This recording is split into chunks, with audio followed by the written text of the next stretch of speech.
ডিভিসির নতুন ইউনিট কি আদেও ডিটিপিএস এ দিনের আলো দেখাবে নাকি অন্য রাজ্যে সরে যাবে, এই প্রশ্নই এখন কুড়ে কুড়ে খাচ্ছে অঙ্গদপুর, অর্জুনপুর, পুরসা, জিতেননগর সহ ডিটিপিএস সংলগ্ন বিস্তীর্ণ এলাকার বাসিন্দাদের। গত 4 দিন ধরে বন্ধ রয়েছে প্রস্তাবিত নতুন 800 মেগাওয়াট ইউনিটের অন্তর্গত একাধিক প্রকল্পের কাজ।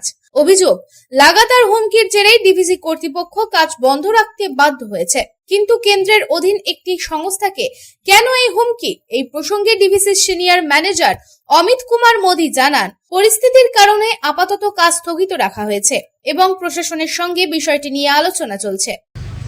আপনারা তো দেখুন স্টার্টিং থেকে কভার করছেন, তো এখানে আমার তো প্লান্টের বাইরে অনেক এক্সিলারি বিল্ডিংয়ের নির্মাণ হচ্ছে। ওর মধ্যে আছে থানা আছে, ব্যাংক আছে, পোস্ট অফিস আছে, হসপিটাল হচ্ছে, তারপরে আইবি, ডিবি ইন্সপেকশন আর officer dormitory, staff dormitory, sewage treatment plant, একটা মার্কেট কমপ্লেক্স, এমন অনেক জিনিস যাই কমিউনিটি হিসাবে ইউজ হবে। তারপরে ডিবিসির প্লান্ট চালানোর দরকার আছে। লেকিন এখন দেখছি যে সব সময় ওখানে সমস্যা হচ্ছে। ওই জায়গাটা আমার এখন আপনি খুব ভালো করে জানেন, আমার 4 দিন ধরে কাজও বন্ধ করে দিয়েছে। তো এইটা কাজটা কেন বন্ধ করা হচ্ছে? এটাই তো একটা সবার জন্য যেটা কাজটা হচ্ছে ওটাও কাজ বন্ধ করে দিচ্ছে।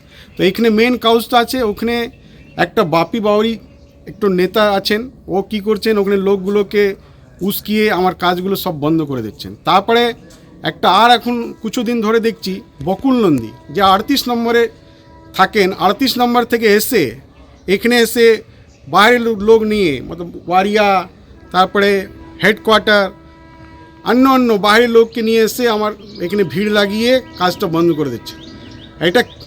এটা তো আমরা তো প্রশাসনকে জানিয়েছি, দেখা যায় কি হয়।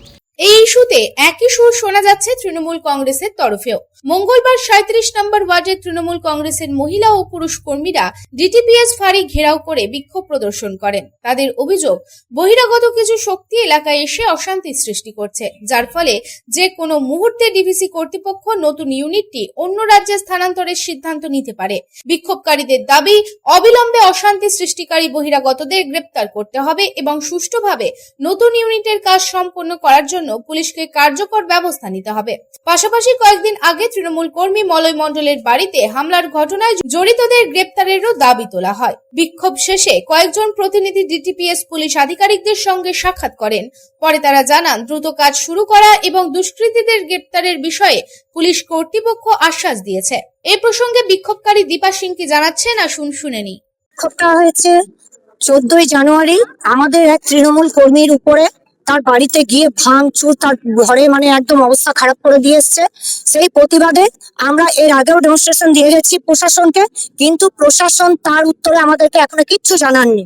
আবার কালকে একদল এসে সেইটাই বলে গেছেন তার অপোজিটে, যে আমাদের রাজু বুটার হাত ভেঙে দাও, ঘুরিয়ে দাও।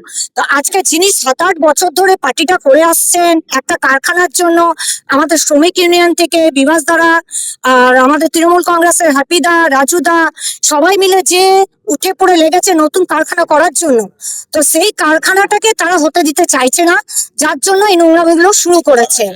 তারা চাইছে না 37 নম্বরের যে তৃণমূল কংগ্রেসের যে প্রতিনিধিরা আছে, প্রাক্তন কাউন্সিলর, তারা সরকারি জমি দখল করে রেখেছেন। তো তাদের যদি এতই পুনর্বাসন নিয়ে দরকার, তো তাদের জমিতেও তারা পুনর্বাসন দিয়ে দিচ্ছে না কেন? আজকে সেটাই আমরা বলতে এসেছি। আর 37 নম্বরের কিছু বহিরাগতরাও আসছে, তারা নিজের তো কোনো তাদের লোক নেই, তারা বাইরের থেকে লোক এনে আমাদের উপরে চড়াও হচ্ছেন। আমাদের যারা তৃণমূল কর্মীরা আছেন, বিরাট কমিশনার আছেন, তাদের উপরে তারা অত্যাচার করার জন্য একদম আশঙ্কা নিয়েই এগিয়ে এসছেন। এমনকি তাদের উপরে মার দাঙ্গা করবেন বলে তারা রেডি হয়ে আছেন। তো সেই উত্তরে প্রশাসনের কাছে আজকে আমরা জানতে এসেছি যে তিনি কতদূর কি করেছেন।